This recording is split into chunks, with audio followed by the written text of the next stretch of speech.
Là, on est dans ma boucherie dans le 6e arrondissement, à Saint-Germain-des-Prés. C'est une boucherie que j'ai ouverte en septembre 2014 et c'est devenu un petit écrin destiné vraiment à la viande de bœuf et hibernée. Bonjour les Fifi. Bonjour mes belles. Bonjour. Ah ma belle. Moi oui, moi oui. Hein? Elle est chatouilleuse celle-là. La volonté qu'on a eue, c'était de casser les codes de la boucherie traditionnelle pour remettre en valeur l'artisanat et le savoir-faire français. C'est un vrai travail qui dure 3 ans et demi pour arriver à un morceau de viande que les clients vont déguster dans leur assiette à la maison. Donc le but, c'était qu'ils ne le mangent pas bêtement, c'était que tout notre travail soit compris et qu'on puisse l'expliquer avec attention. Là, on a sélectionné avec des ingénieurs suisses du trèfle, une herbe qui est un dactyle, donc c'est une race c'est un type d'herbe qui fait partie de la famille dactyle et c'est une herbe qui a été sélectionnée pour la race, pour l'âge de nos animaux, pour le sexe. Donc c'est une herbe qui va être très digeste par l'animal, où l'animal va valoriser vraiment au maximum cette herbe. Et l'herbe a été aussi sélectionnée en fonction de la nature de la terre, puisque sur la ferme on a 3 types de terre, terreuse, calcaire et sableuse. Là, c'est des animaux qui ont un peu plus de 12 mois et elles prennent à peu près encore en moyenne 1 kg par jour. C'est encore des jeunes bêtes qui ne seront pas en bâtiment, qui vont vivre tout l'hiver dehors. Mais par contre, elles ont, au fond, on voit, il y a un petit chalet en bois qui est paillé. Donc elles peuvent, quoi qu'il arrive, dormir au sec sur paille.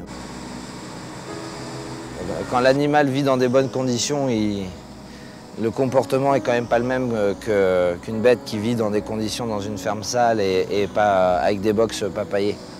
Donc, quand on s'en va, une fois qu'on a paillé, on a les animaux qui jouent après avec la paille, qui se roulent dedans. C'est assez marrant à voir d'ailleurs.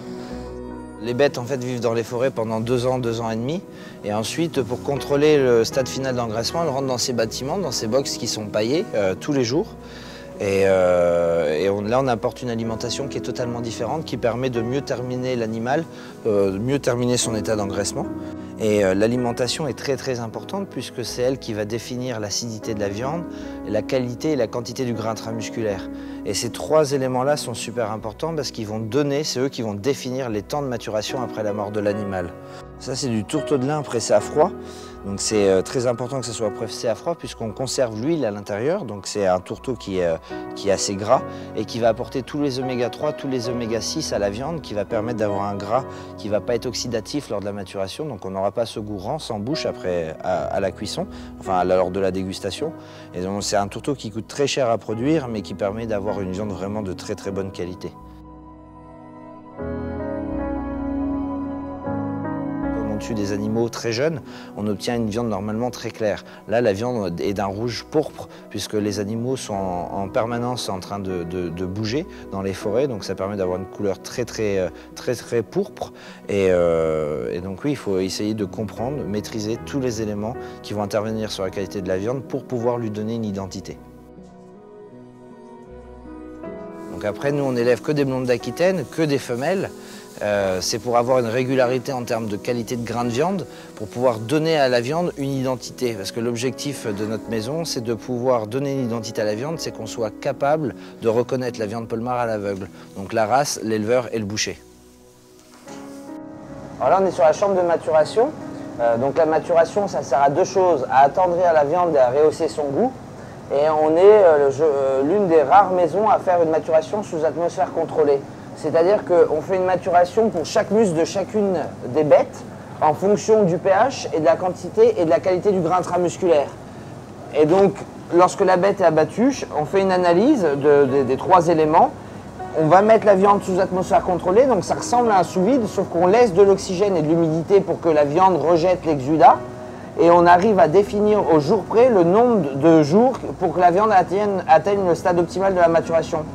Donc là, la viande sort de maturation. Ici, on a un pavé nacré à la nacre de sel de Miac. Donc là, on a Romain qui va operculer la viande. On vient retirer l'humidité et l'oxygène au contact de la viande avant de passer dans un tunnel d'hibernation à moins 120 degrés avec une force de ventilation de 120 km/h. Et donc, c'est l'hibernation et l'assemblage de 2 procédés, l'operculage et la très haute surgélation avec une cristallisation intracellulaire. J'ai eu la chance d'avoir un père passionné avant et qui a fait beaucoup de recherches et d'études et qui m'a transmis tout son savoir-faire. Après, le but, c'est pas de faire la meilleure viande du monde. On a un proverbe dans la famille, c'est élève et vends la viande que tu aimes manger. Et le but, c'est d'apporter à tous nos clients, c'est la viande que nous, on a voulu leur apporter avec telle tendreté, telle jutosité, tel goût. On leur offre une viande qui est figée au stade optimal de la maturation.